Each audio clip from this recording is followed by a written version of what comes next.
3 years after I got home from Helmand Province, I found a folder in my father-in-law's study that made me question everything about my deployment. Every firefight, every piece of gear we carried, every brother I watched get loaded onto a medevac. The folder was labeled Field Test Results, Operation Enduring Freedom, 2011-2012. My name was in it, so were the names of every man in my unit. We weren't just soldiers on that deployment. We were test subjects. And the worst part? Someone I trusted knew about it the whole time. I'm getting ahead of myself. Let me back up. My name is Jacob Reese, and in 2011, I was a staff sergeant with the 2nd Battalion, 7th Marines. We deployed to Helmand Province in September, heading into what everyone called the worst sector in Afghanistan. The Sangin district had chewed up and spit out 3 British units before we got there. The IED density was the highest in the country. Taliban fighters knew the terrain like their own backyard. We knew it was going to be rough. What we didn't know was that we'd been specifically selected for it. Our company commander was Captain William Patterson, 42 years old, on his 4th deployment with a chest full of medals and a reputation for bringing his people home. He was the kind of officer who knew every Marine's first name, who'd sit with you during chow and ask about your family. When he told you to do something, you did it because you trusted him completely. I'd served under Patterson on my previous deployment to Iraq. He'd saved my life during an ambush in Fallujah, dragging me behind cover when I froze up after taking shrapnel to the leg. After that, I would have followed him anywhere. Turns out, that's exactly what he was counting on. The weird thing started about 2 weeks before we deployed. We got issued new gear. Not just new like fresh out of the warehouse new, but new like never seen this before new. The rifle optics were different, lighter. The targeting display had features our armorers couldn't fully explain. Just use it like your old ACOG, they said, but better. Our squad automatic weapons got replaced with a variant nobody recognized. Same basic platform as the M249, but the barrel assembly was different. The cyclic rate was faster. The weight was wrong. Our body armor came with additional plate inserts that were half the weight of our old ones, but supposedly offered better protection. The material felt strange, almost flexible. Even our communications gear was upgraded.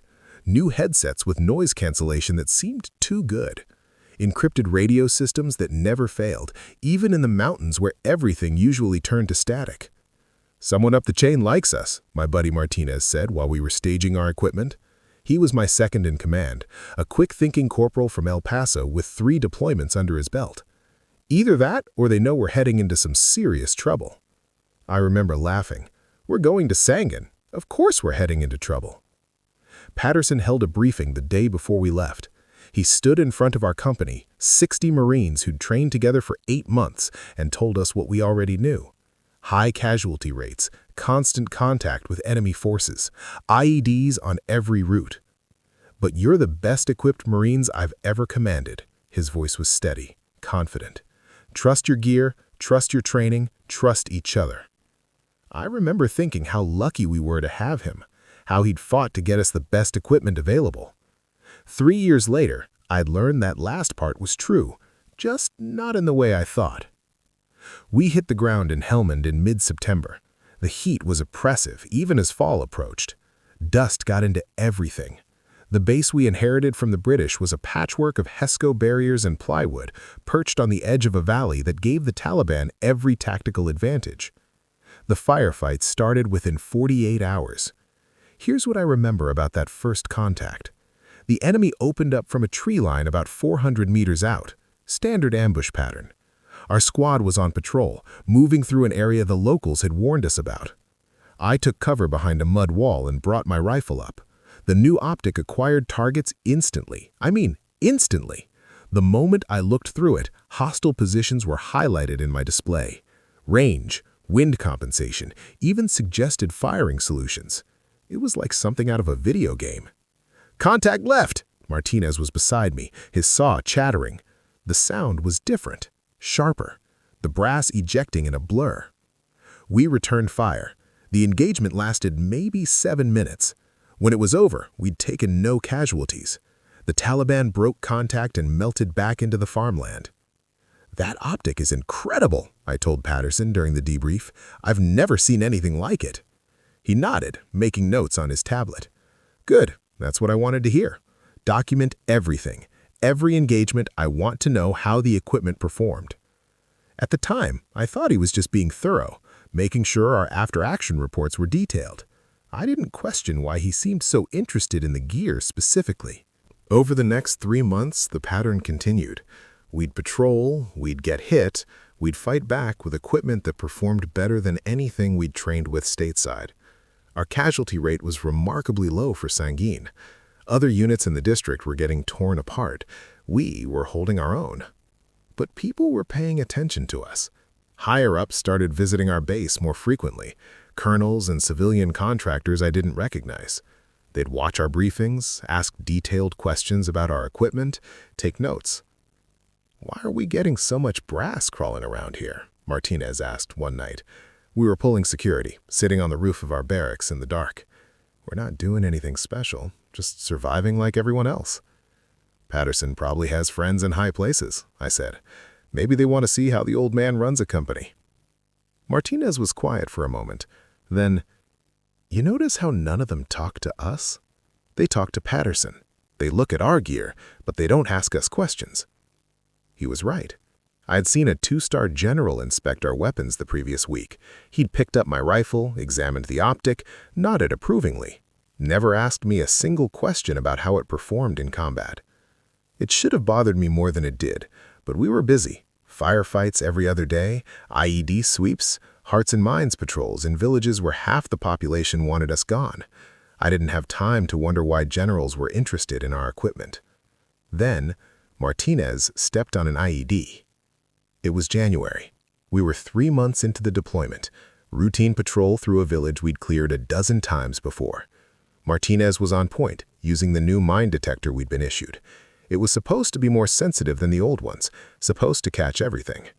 It didn't catch the pressure plate buried under a layer of loose dirt. The explosion threw him 6 feet. I was right behind him, and the shock wave felt like getting hit by a truck. My ears were ringing. Dust everywhere. I couldn't see. "Martinez!" I scrambled forward, found him on his back, dazed but conscious. His leg was twisted at a bad angle, blood soaking through his pants. But he was alive. The armor body had done its job. The blast that should have taken both his legs had been mostly absorbed by those new ceramic plates. The medevac came within 15 minutes. They loaded him up, and I watched the Black Hawk disappear into the haze. Patterson put his hand on my shoulder. "He's gonna make it. The gear saved him." I nodded, unable to speak. I was grateful. So damn grateful that Martinez was alive. Before I tell you what I found in that folder 3 years later, if you're hooked on this story, hit that like button and subscribe. There are dozens more voices like mine here. And drop a comment with your country. I'm curious where all of you are listening from. Martinez was medevaced to Germany, then back to the States. They saved his leg, but his deployment was over. I got emails from him over the next few weeks. He was recovering well. Physical therapy was brutal. He'd walk again, they said. Maybe even run. "That armor saved my life," he wrote. "Whatever that new ceramic composite is, it's a miracle. Tell Patterson I owe him a beer." I did tell Patterson. He just nodded and changed the subject. The rest of our deployment was more of the same. Constant contact, equipment that performed beyond expectations, casualties that were lower than they should have been. We lost 2 Marines, Collins and Ramirez, in March. Both were hit in areas the body armor didn't cover. If not for the gear, we would have lost 6. We rotated home in May 2012. Patterson gathered us for a final formation before we dispersed to our home bases. He stood in front of us, this officer who'd led us through 7 months in the worst district in Afghanistan, and I swear I saw tears in his eyes. "You performed beyond my expectations," he said. "Every single one of you. I'm proud to have commanded this company. I'm proud of what we accomplished, and I'm grateful that most of you are going home whole." We gave him a standing ovation. Grown men, hardened by combat, cheering for a commander who'd kept us alive. 3 years later, I'd understand why he looked so conflicted during that speech. I transitioned back to civilian life slowly, Got a job as a defense contractor, advising on infantry tactics. Married my girlfriend Sarah. We had a daughter in 2014. Life was good. The nightmares came and went, but I was managing. Sarah's father, Robert Chen, was a retired Marine colonel who'd become a defense industry consultant. We got along well. He understood what I'd been through, never pushed me to talk about it, but was always available when I needed to. In late 2015, Robert had a heart attack. Survived, but it scared him enough that he started getting his affairs in order. He asked me to help him organize his home office, sort through decades of paperwork and files. Most of it is junk, old contracts, consulting reports. If you see anything that looks important, set it aside. Everything else can probably be shredded. I spent a Saturday afternoon in his study, going through filing cabinets, tax returns, consulting proposals, performance reports from his time in the Corps. Then I found the folder. It was in the back of a locked drawer. The key had been in Robert's desk, labeled but not explained. The folder was thick, maybe 200 pages, with a classification marking that had been crossed out. Declassified, according to the stamp. Released under FOIA 3 months earlier. The title, Field Test Results, Operation Enduring Freedom, 2011 to 2012. Experimental Equipment Assessment, 2nd Battalion, 7th Marines. My hands started shaking before I even opened it.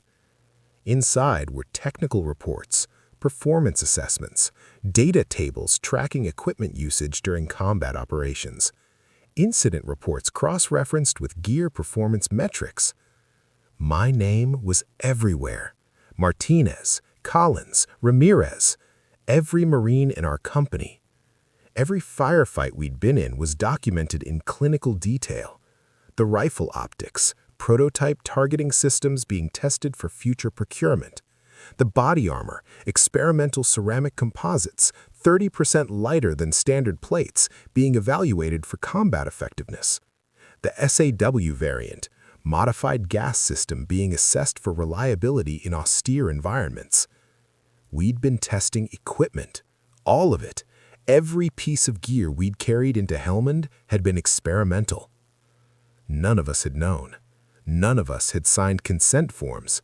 We'd just been issued gear and told to use it. Now here's where everything changed. But real quick, if you're invested in how this ends, I'd genuinely appreciate a subscription. More soldier stories drop daily. Comment your country below. Always amazes me how far these reach. I sat there for what felt like hours, reading page after page. The technical details didn't interest me. What interested me were the signatures at the bottom of certain documents. Authorization forms, equipment requisition approvals, test protocol waivers. Captain William Patterson's signature was on every single one. He'd known. From the beginning. He'd known we were testing experimental equipment. He'd known we were subjects in a field trial. He'd watched us, documented our experiences, filed reports on how well the gear performed under real combat conditions. And he'd never told us. I felt sick, betrayed, angry in a way I hadn't been since the firefight that took Collins and Ramirez. There was a personal note in the folder, handwritten on Patterson's letterhead. It wasn't addressed to anyone specific, just dated 2 weeks before our deployment. I understand the ethical concerns regarding informed consent. I understand that standard protocols require subjects to be briefed on experimental equipment use. However, I believe the benefits outweigh the risks in this specific case.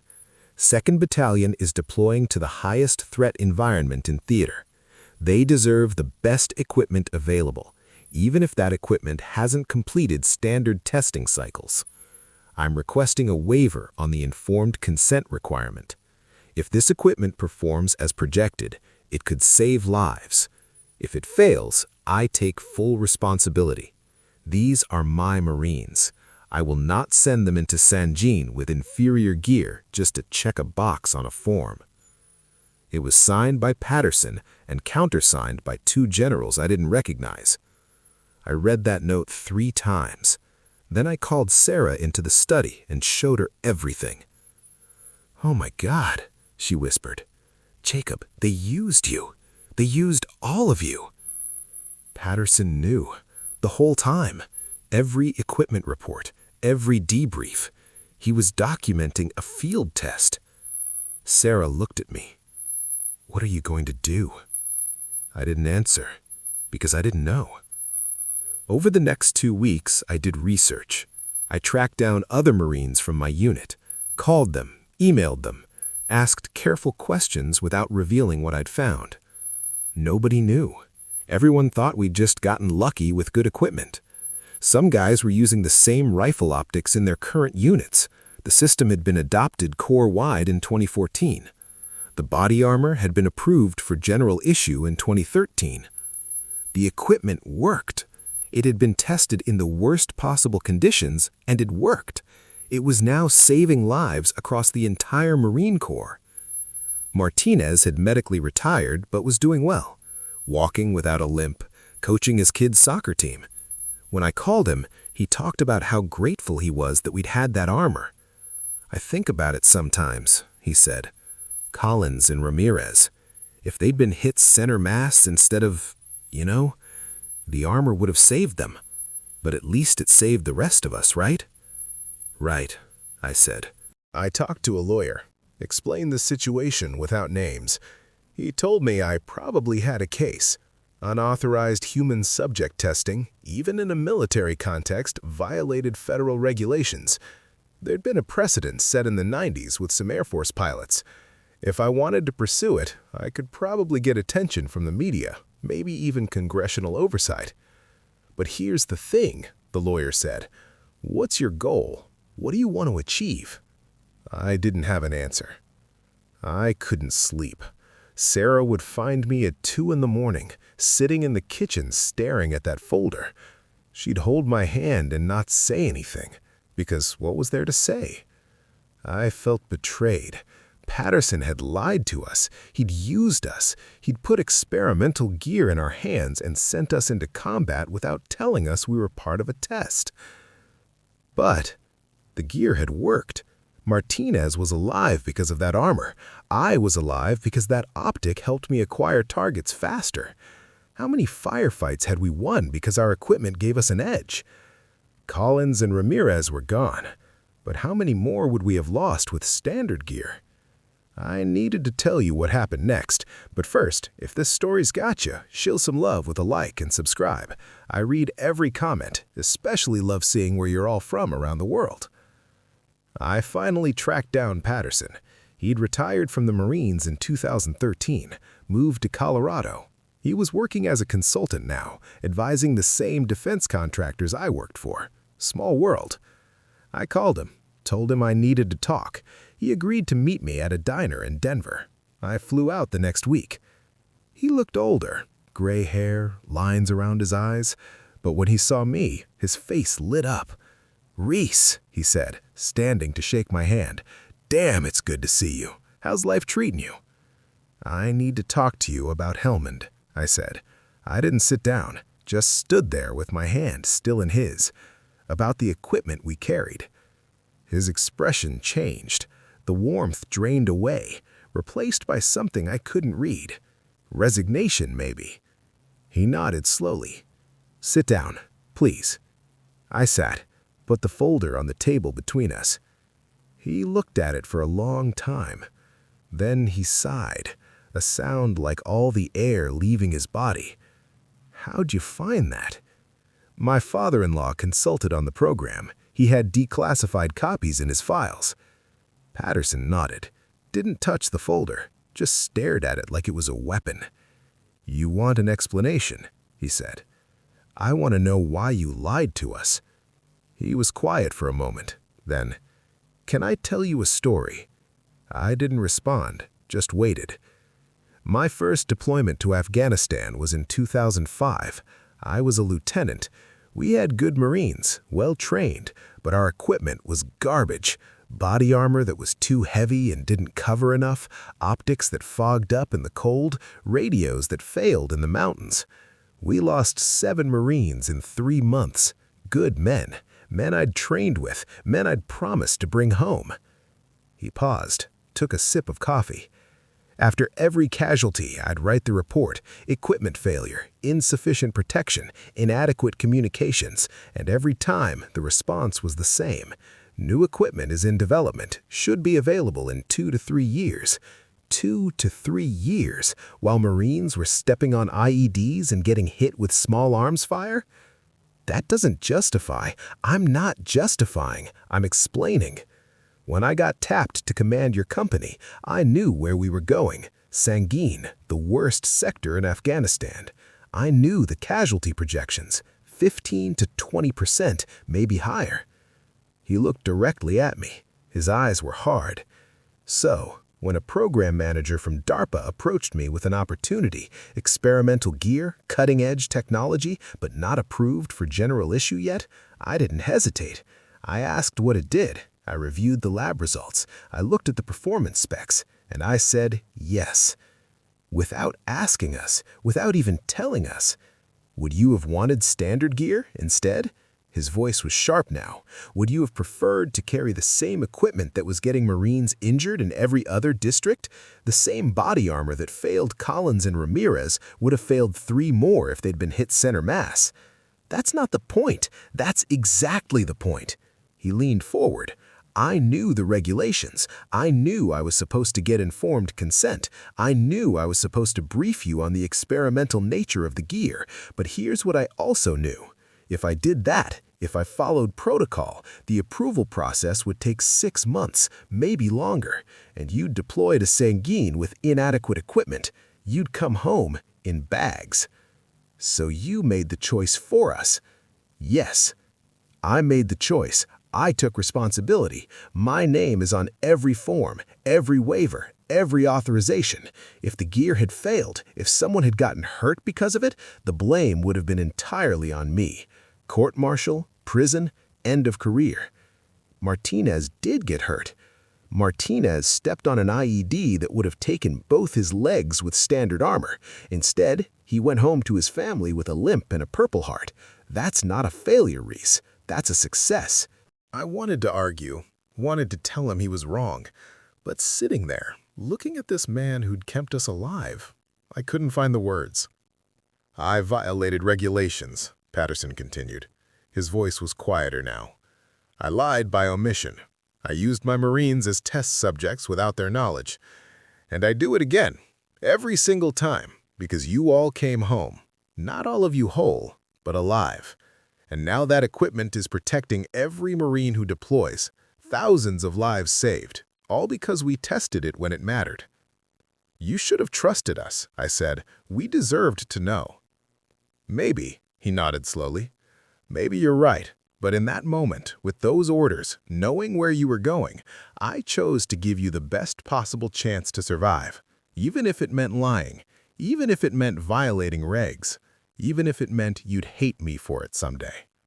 We sat in silence. The diner buzzed around us, other patrons talking, dishes clattering, someone's phone ringing. Are you going to report this? Patterson asked finally. File a complaint? Talk to the media? I don't know, I said honestly. He nodded, pulled out his wallet, left cash on the table for his coffee, stood up. Whatever you decide, I understand. I knew this might come out eventually. I knew I'd have to answer for it. He extended his hand. For what it's worth, Reese, I'm sorry you feel betrayed, but I'm not sorry for keeping you alive. I shook his hand, didn't know what else to do. He left. I sat there for another hour, staring at that folder. The lawyer called me 3 days later, asked if I'd made a decision about pursuing the case. No, I said, I'm not going forward with it. Are you sure? We have solid documentation. This could be significant. I'm sure. I called Martinez that night, told him everything. He listened without interrupting. When I finished, he was quiet for a long time. So Patterson knew, he finally said, the whole time. Yeah. And he did it to give us better gear, to give us a better chance. That's what he says. Another long silence. Then, I'm alive because of that armor, Jacob. My daughter has a father because of that armor. I get what you're saying about consent and regulations. I do. But I'm alive. I know. Are you going to do anything about it? No, I said. I don't think I am. Good, Martinez said, because honestly, I'm grateful. Patterson broke the rules, but he broke them for the right reasons. I wanted to agree. Part of me did agree. But another part, the part that valued truth and transparency and the idea that soldiers aren't disposable test subjects, couldn't let it go. Sarah found me in our daughter's room one night, just watching her sleep. "You're thinking about it again," she said softly. "I can't stop," I admitted. "Every time I think I've made peace with it, it comes back. He lied to us. He used us." "He also saved you," Sarah said. She put her hand on my shoulder. "I know it's complicated. I know you feel betrayed. But Jacob, if he hadn't done what he did, you might not be standing here. Our daughter might not have a father." "That doesn't make it right." "No," she agreed, "but it doesn't make it wrong either. Sometimes things are just complicated." I never filed a complaint, never went to the media, never contacted a congressman. The folder went back into Robert's filing cabinet. The classification markings, even though they'd been voided, still felt like a warning. Some things, maybe, weren't meant to be public. But I couldn't just forget about it, couldn't pretend I didn't know. I started making calls, quiet ones, to program managers, defense contractors, procurement officers. I used my connections in the industry to ask questions. How is experimental equipment tested? What are the protocols? How do we ensure Marines aren't unknowingly put at risk? I became an advocate, not a whistleblower, but someone working within the system to change it. I pushed for better regulations, clearer informed consent procedures, faster approval processes so commanders don't have to choose between regulations and their people.